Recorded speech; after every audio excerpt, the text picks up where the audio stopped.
Alô, muito bom dia para você que é apaixonado por esportes e está curtindo a Rádio Futebol Clube.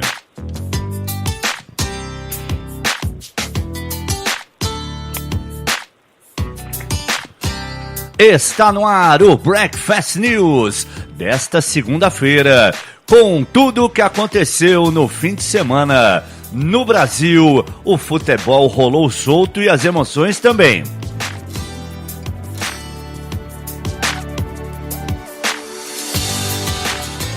Definida a fase de quartas e final do Paulistão, o Palmeiras terminou como o melhor da fase de classificação.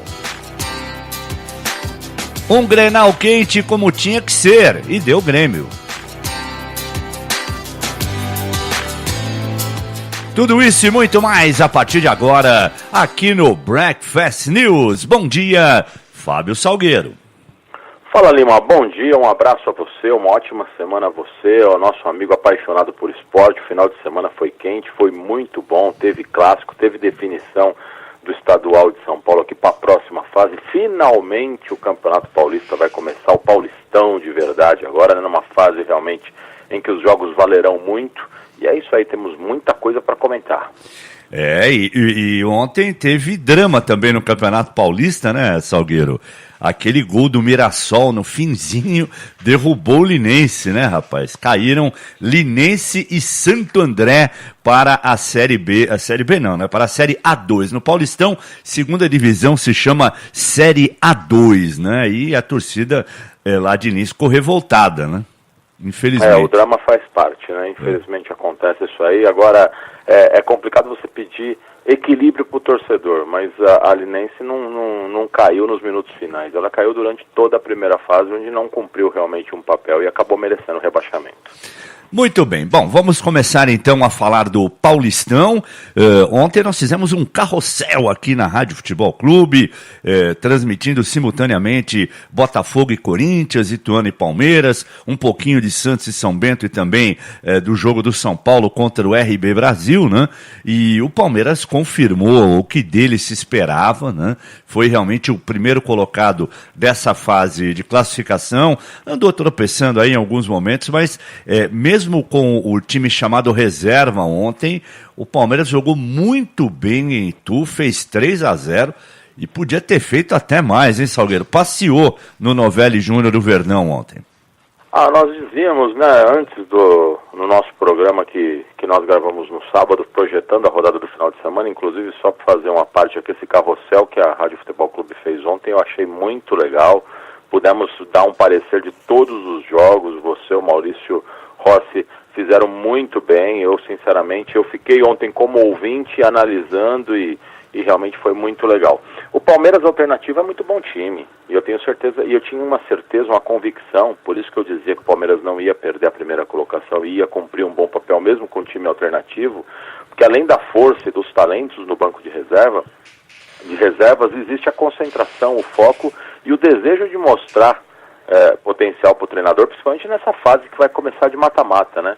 Então não tinha a menor dúvida, e o time passeou, realmente venceu e mostrou a força do conjunto, que é muito grande e é muito forte, né, Lima? E mostrou o Gustavo Scarpa, que foi, sem dúvida nenhuma, o destaque do Palmeiras ontem, com 2 belos gols, e ele falou desse momento. Como eu disse, desde o dia que eu cheguei no Palmeiras, todo mundo aqui tem vontade de ser titular, de jogar, mas eu respeitei muito os meus companheiros, respeito o meu momento, o momento deles.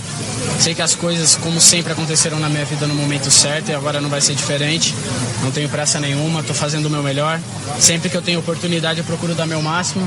É a única coisa que eu posso fazer e eu estou muito feliz. Saio daqui de Itu hoje bem feliz. Bom, o discurso é de respeito aos companheiros, é de não ter pressa para ser titular, mas com a bola que jogou ontem, o Roger vai ter que dar um jeito, não vai não? Eu acho que vai dar um jeito. O Roger é um treinador que eu gosto muito, tem um olhar muito positivo ao trabalho dele. Eu acho que ele é um treinador muito atento. Ele começou a me ganhar, eu já tinha simpatia olhando o Roger de fora, né, de longe, quer dizer, nos seus trabalhos no Atlético Mineiro, fora, distante de São Paulo. Agora mais próximo, a gente fica mais atento. Ele começou a me ganhar quando ele tirou a obsessão para a Libertadores e falou: o Paulistão tem a sua importância também, a gente vai pensar na Libertadores no momento certo, mas o Paulistão é a nossa meta. Só o Palmeiras tem que pensar assim. Ano passado o maior erro do Palmeiras foi esse. Com relação ao Gustavo Scarpa, é isso mesmo, eu acho que ele conhece. Eu não creio que o Gustavo Scarpa vai ser o 12º jogador, vai ser arma secreta, não. Acho que ele vai acabar ganhando realmente uma condição de titular. Aí a mexida no time envolve também a parte tática, que o Roger vai ter que trabalhar, e ele é bem remunerado para ver isso aí. Agora, o importante é esse discurso do Gustavo Scarpa também, que é um jogador que chega, foi uma contratação cara, muitos clubes queriam, o Palmeiras foi lá no poder com o seu parceiro e fechou a contratação do jogador, e ele chega com um discurso humilde, respeitando, sabendo que já havia uma base, que existe um treinador no cargo. Isso é muito legal, Lima, para o clima, para o ambiente ficar bom. É um jogador que sabe, que acredita no seu potencial, sabe da justiça que envolve o trabalho do treinador e que é uma questão de tempo para ele entrar em campo como titular. Muito bem, quem ganhou ontem, claro, não com a mesma facilidade, não sobrando em campo, mas foi uma vitória consistente, principalmente no aspecto defensivo, sofreu pouco, foi o Corinthians em Ribeirão Preto, 2-0 sobre o Botafogo, um primeiro tempo ruim, né, muito calor lá em Ribeirão, e na segunda etapa o Henrique marcou o seu primeiro gol com a camisa corintiana, e um segundo gol belíssimo. No primeiro momento eu achei até que o Gabriel estava impedido, mas não estava, né? Um lançamento espetacular do Pedrinho, e o Gabriel, por cobertura, fez 2-0. Parece que pelo menos no aspecto defensivo o Corinthians vai chegar forte nessa fase decisiva, né, Salgueiro? Aí há algum tempo já, né, o aspecto defensivo, o sistema defensivo do Corinthians é o ponto alto desse time, e aí bate com aquela análise, com aquela convicção que as pessoas que acompanham o futebol, principalmente os estudiosos, sustentam, e eu concordo, faço parte desse grupo, que você tendo um sistema defensivo fica muito mais fácil para você armar o time depois do meio campo para frente, né? Você tem que ter uma cozinha, entre aspas, bem planejada, um goleiro de confiança, que depois o resto fica mais fácil para você evoluir como time. O Corinthians chega muito forte, não só pelo sistema defensivo, como você disse bem, mas sobretudo pela força do conjunto. O Corinthians não é um time talentoso, tem algumas peças importantes, mas a força do conjunto faz com que o Corinthians entre nessa fase como um dos favoritos ao título.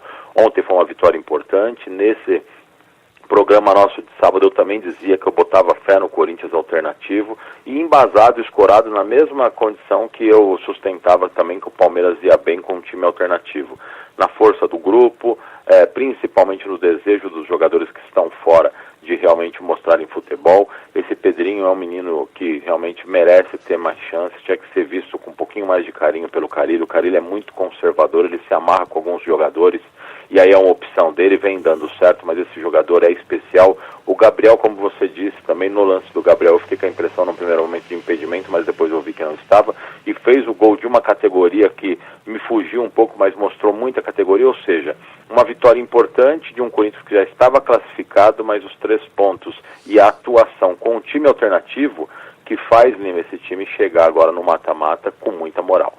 E o Carille, depois do jogo, destacou a força do grupo, né? Porque já que o Corinthians não tem atacantes para botar a bola para dentro, a zaga foi lá e fez, né?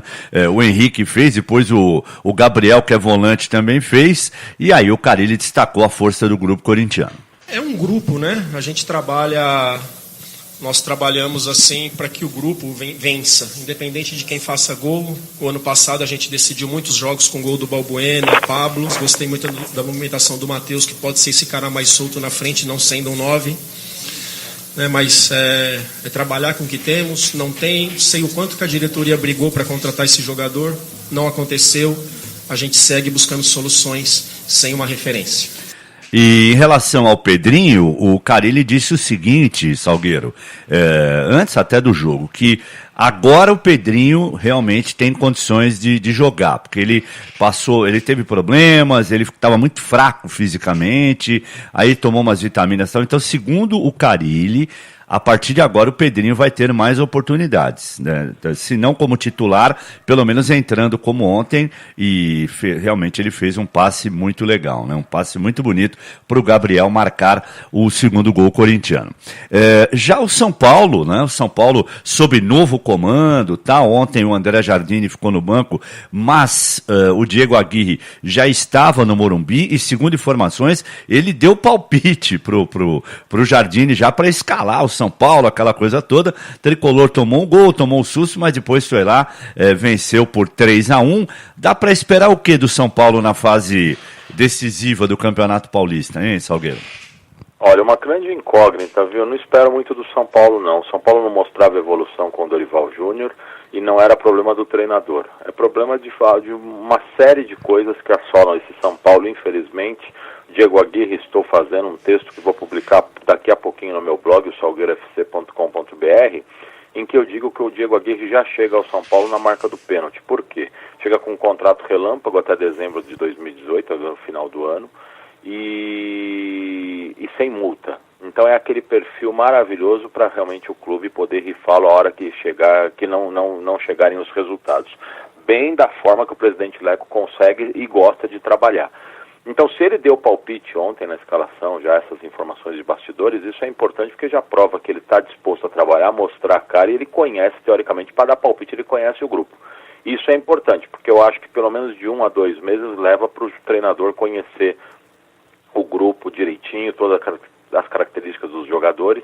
Ele é um cara que vinha de fora, trabalhou recentemente no Brasil, mas vinha fora do país. Então tem todo esse contorno no seu trabalho que realmente vai ter que ser respeitado.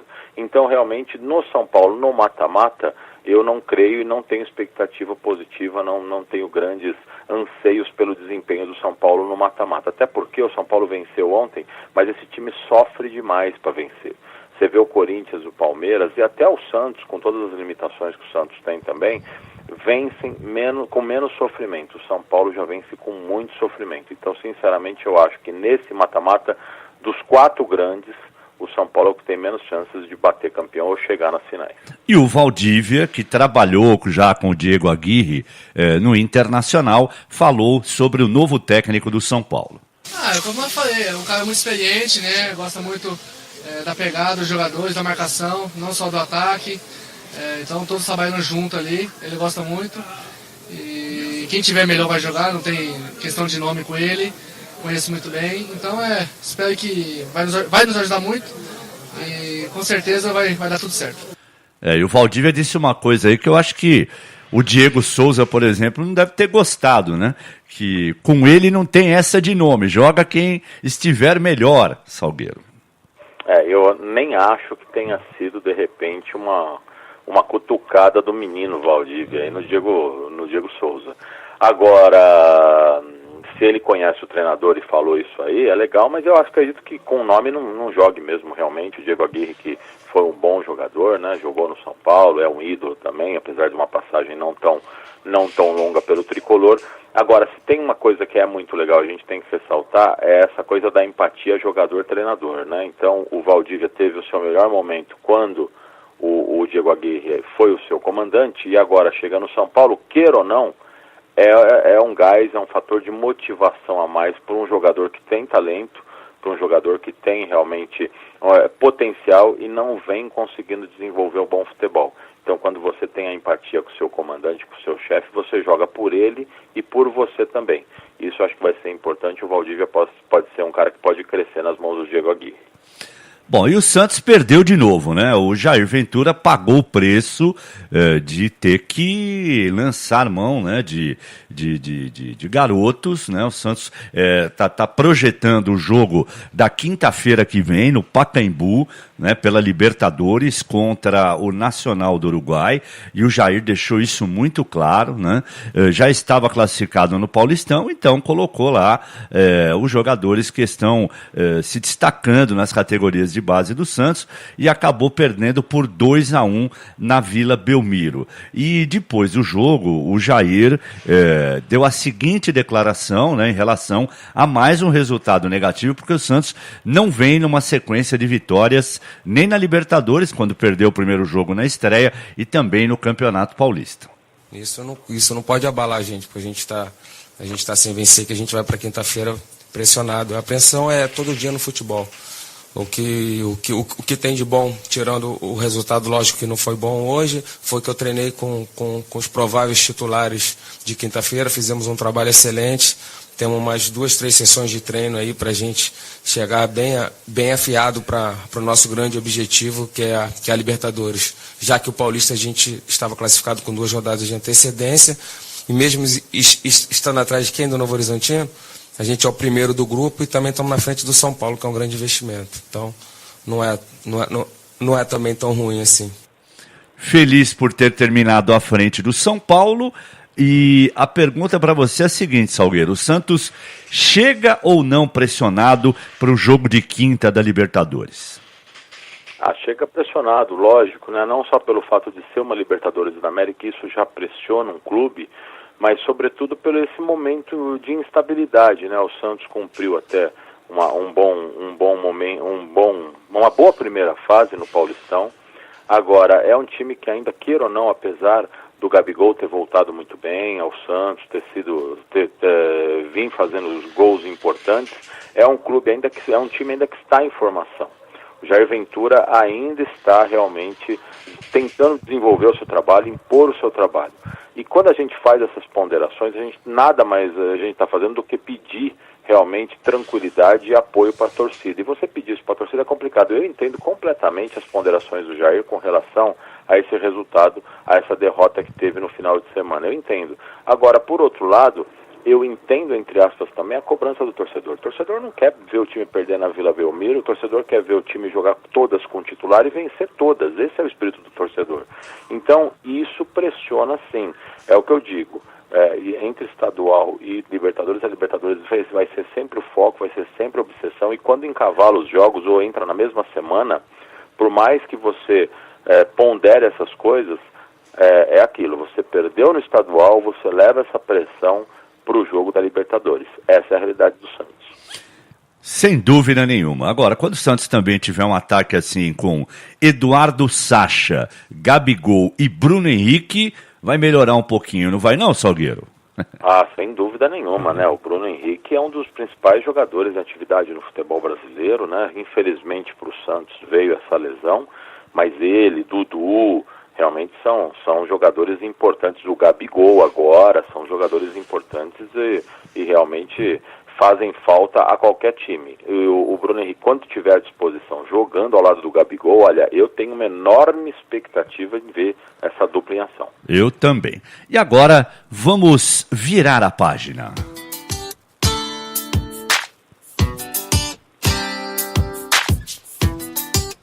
Vamos falar do Grenal, só um detalhezinho, né, para não deixar passar, evidentemente. Então ficou definido Palmeiras e Novo Horizontino, Corinthians e Bragantino, São Paulo e São Caetano, Santos e Botafogo, com os times grandes decidindo em casa na próxima fase do Campeonato Paulista. Bom, e ontem teve aquele Grenal, né, que todo mundo estava esperando e que foi um Grenal, né? Um primeiro tempo espetacular do time do Grêmio, taticamente quase perfeito, o time do Renato Gaúcho, né? E fez 2-0, né? E teve como grande destaque o Luan, que está sendo chamado de o Homem Grenal, porque foi o 5º gol que ele marcou em Grenais, né? Está aí realmente se tornando um aniquilador de colorados, né? Como dizem como diz o lado azul da cidade de Porto Alegre e do estado do Rio Grande do Sul. E antes de pedir a sua opinião sobre o Grenal, eu vou trazer exatamente a palavra do Luan, que falou sobre essa história de sempre fazer gols nos Grenais. Acho que jogar clássico é sempre especial, né? Para todo jogador, é um jogo à parte, mas a nossa equipe tinha em mente hoje que o que mais importava eram os 3 pontos, né? Que a gente buscava era poder classificar. Eu particularmente fico feliz de poder marcar em clássico, sei que isso é muito importante. Então a equipe toda está de parabéns pela partida que fez e pela classificação que conseguimos, né? Que esse era o nosso objetivo. E agora, Salgueiro, falta um gol só em Grenais para ele se igualar ao Ronaldinho Gaúcho, que com 6 era o Mr. Grenais. E ele tem a chance já no próximo final de semana, né? Quando os rivais se enfrentam novamente. É impressionante como ele joga a bola, é bonito ver o Luan jogar. joga de uma forma simples, brilhou em final de Libertadores, tem muito potencial, sem dúvida nenhuma. Esse foi um jogo que eu acompanhei de perto, viu, Lima? Fiz questão de acompanhar, acho que tinha um apelo legal, eu gosto muito dessa rivalidade quando fica para dentro de campo. Eu não gosto de violência, mas para mim Grenal bom ou clássico bom é Grenal com polêmica, é Grenal com bate-boca, lógico, sem agressão, mas bate-boca. Nós tivemos bate-boca ontem no cara e coroa, impressionante, eu nunca tinha visto isso. Eu também não. Os bateram boca, o D'Alessandro botou o dedo em riste na cara do jogador do Grêmio. É impressionante como começou quente agora. Eu dizia isso, né? Eu dava meu palpite antes do Grenal aí, na participação da nossa programação, e eu dizia, né, que eu vi o Grêmio forte mesmo no Beira-Rio, e bateu com a minha convicção que eu tinha, realmente, né, de um Grêmio forte, um Grêmio mais encorpado, mais preparado, é um Grêmio que não cumpre uma boa campanha no estadual, mas é um Grêmio campeão da Libertadores, é um Grêmio que manteve uma base, mudou algumas peças, manteve uma base, manteve realmente o ótimo técnico Renato Gaúcho no comando, e ele realmente soube montar o time direito. Então realmente, olha, um jogo muito legal, muito pegado, com os contornos de um Grenal mesmo, e venceu o Grêmio, que foi melhor nos 90 minutos. Bom, já o Odair Hellmann, né, o técnico do Internacional, ele destacou a reação que o time teve na segunda etapa, apesar da derrota. Nem sempre, às vezes, que você sai perdendo um jogo por 2-0, você consegue fazer um segundo tempo que fez. Essa reação é difícil até de ter, não é só de uma partida para outra, às vezes mesmo dentro de um próprio jogo, você reagir dessa forma, às vezes é difícil, porque o 2-0 te dá um nocaute e tu não reage mais, tu não te encontra mais, perde a confiança individual, perde a confiança coletiva. Então, claro que vai ser muito bem observado esse primeiro tempo para que a gente faça essa correção e que não aconteça novamente. Foi tão bom assim o segundo tempo do Inter, Salgueiro? Não, na verdade ele está na dele em tentar ressaltar algum ponto positivo do Internacional. Eu vi o Internacional muito abaixo, o Internacional fazendo uma partida de transpiração no segundo tempo, buscando uma superação, mas o controle do jogo nunca saiu dos pés do Grêmio. O Grêmio muito mais disposto de forma muito mais eficiente no campo, taticamente falando, conseguindo levar o jogo numa boa e segurando. O jogo teve 10 minutos de acréscimo devido a paralisações, tudo. Por incrível que pareça, uma coisa que aconteceu pitoresca, a gente não vê muito, o árbitro se machucou, né? Teve que ser trocado depois dos 25 minutos. Jean-Pierre Lima. Muscular. E teve que ser trocado em campo, então quer dizer, isso também fez com que o jogo ficasse parado, e quando tem acréscimos aí fica aquela coisa, né, fica um jogo catimbado, um jogo realmente de muita pressão para cima da arbitragem, mas o Grêmio em nenhum momento perdeu o controle do jogo, Lima. Bom, o árbitro é o Jean-Pierre Lima, foi substituído pelo Jonathan Pinheiro, e uma curiosidade, o Renato Gaúcho ficou louco da vida, porque ele tinha um voo para o Rio de Janeiro ontem, né, depois do jogo, então ele ficava falando, não tem condição, sai daí, ele queria que o juiz saísse logo, né, para que a partida não atrasasse. Tanto que na coletiva o Renato falou, ele deu uma declaração só e saiu correndo para o aeroporto, né. Então ele falou que aquilo que a gente estava discutindo aqui, que podia ter matado o jogo no primeiro tempo, que no segundo recuou demais, mas que o objetivo era a classificação. E o futebol é assim, né? Se o Inter vencesse, ele tiraria o Grêmio do campeonato e terminaria a primeira fase em primeiro lugar. Como o Inter perdeu, ele caiu para terceiro, né? O primeiro colocado foi o Brasil de Pelotas. O Grêmio, que estava brigando pela 8ª colocação, ficou em sexto, e agora os dois vão se pegar de novo. Ou seja, não teremos Grenal na decisão do Campeonato Gaúcho, né? Eles já vão se pegar logo nas quartas de final, e com certeza serão 2 grandes jogos. E só para a gente finalizar, uma curiosidade no Campeonato Paranaense, né? O céu e o inferno, né? O Curitiba ontem tomou um chocolate em casa, né? Perdeu de 3-1, tomando inclusive olé. Os próprios jogadores do Coritiba admitiram que foi um vexame, né? Tomaram de 3 do Foz do Iguaçu, no Couto Pereira.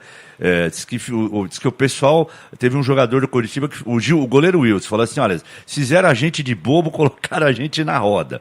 Esse foi o inferno. E o céu, o Furacão, né? O Atlético Paranaense fez 7-1 no Rio Branco, na Arena da Baixada. São 2 momentos bem distintos dos grandes paranaenses, hein, Salgueiro?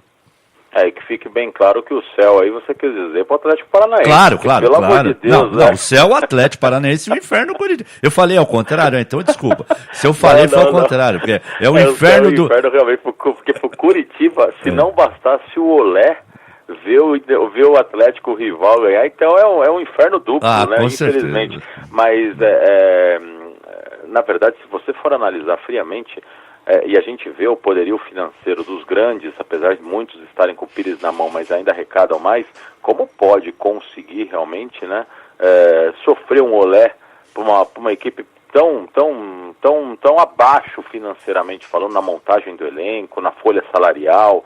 Enfim, é uma coisa que revela realmente uma incompetência, uma má administração no futebol tremenda, viu, Lima? Não tem outra saída. E com essas e outras, Salgueiro, o Curitiba é o lanterna do Grupo A do Campeonato Paranaense, né? Nenhum ponto. O Cianorte e o Paraná lideram com 7, e no grupo B o Atlético Paranaense tem 9 pontos, é o grande líder, né? Você vê que realmente são momentos distintos do Coxa e também do Furacão sobrando aí, e o Coritiba vivendo momentos difíceis, o Coritiba que infelizmente caiu de novo para a Série B do Campeonato Brasileiro, e se não bastasse isso, começa mal também o ano no Campeonato Paranaense. Então é o seguinte, a qualquer momento na nossa programação tem o Click Time, às 6 da tarde tem o Upgrade, estarei mais uma vez com o Salgueiro, falando sobre o futebol internacional, e às 7 da noite tem o nosso Fora do Campo, comigo, com o Salgueiro, com o Zé Boquinha, com o Maurício Rossi, o seu programa de debates de toda segunda noite. E hoje também a estreia, né, na nossa programação da nossa dupla de correspondentes internacionais, o Norberto Notari e o Lucas Lagata, direto de Portugal, com informações sobre o futebol europeu. Anotou tudo aí na sua agenda, Salgueiro? Opa, tudo anotadinho. Nos vemos então durante a programação, caso a gente tenha o Click Time, ou no Upgrade mais tarde, sem dúvida nenhuma, estaremos juntos. E amanhã e quarta, plantão da Champions, 4h30 da tarde, na quinta, plantão da Liga Europa, também a partir das 4h30 da tarde. Grande abraço, até daqui a pouco, voltamos a qualquer momento no Click Time. A Rádio Futebol Clube, somos apaixonados por esportes.